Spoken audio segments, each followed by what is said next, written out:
investasi.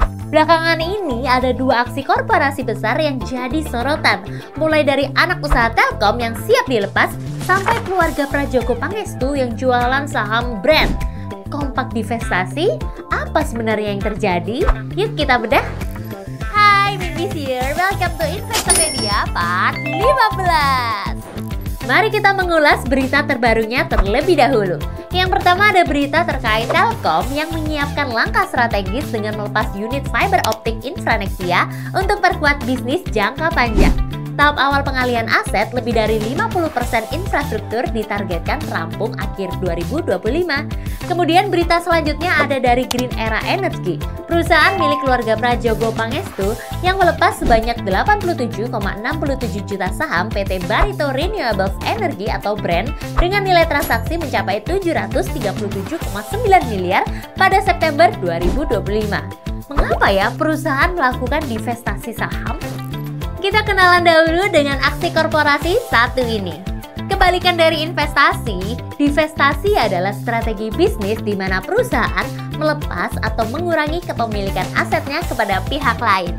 Eits, tujuannya bukan sekedar jual aset, tapi ini dia 4 alasan utamanya. Yang pertama, memberikan tambahan modal bagi perusahaan melalui penjualan aset yang bisa digunakan untuk ekspansi, restrukturisasi, atau kebutuhan strategis lainnya. Yang kedua, membantu perusahaan mengalihkan fokus bisnis ke sektor yang lebih potensial atau sesuai target baru dengan melepas aset tertentu. Kemudian yang ketiga, mengurangi beban dari aset yang stagnan dan mengalihkan dana ke investasi yang lebih efisien serta menguntungkan dong pastinya. Dan yang keempat, dengan struktur bisnis yang lebih ramping dan fokus, perusahaan bisa beroperasi lebih efisien sekaligus meningkatkan daya tarik bagi investor. Nah, divestasi bisa berbagai cara loh. Yuk simak metodenya. Pertama, direct selling. Dilakukan dengan menjual aset, saham, atau unit bisnis langsung ke pihak lain. Ciri utamanya, hasil berupa dana tunai langsung. Kedua, spin-off. Dilakukan dengan memisahkan divisi jadi entitas baru, tapi masih satu grup dengan perusahaan induk.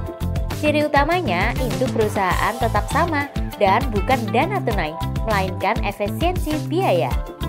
Ketiga, carve out.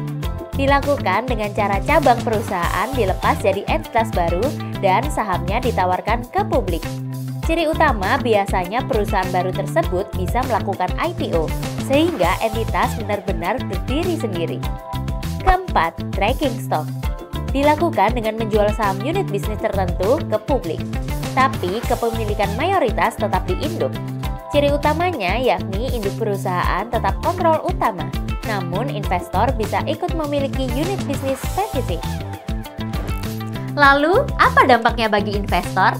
Jika divestasi dilakukan lewat carve out atau IPO, investor mendapat kesempatan membeli saham di entitas baru dengan potensi pertumbuhan spesifik.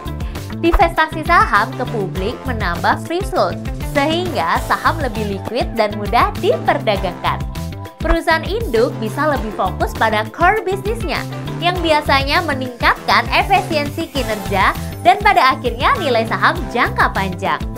Aset yang non-produktif atau beresiko tinggi yang dilepas, sehingga resiko yang ditanggung pemegang saham bisa menurun.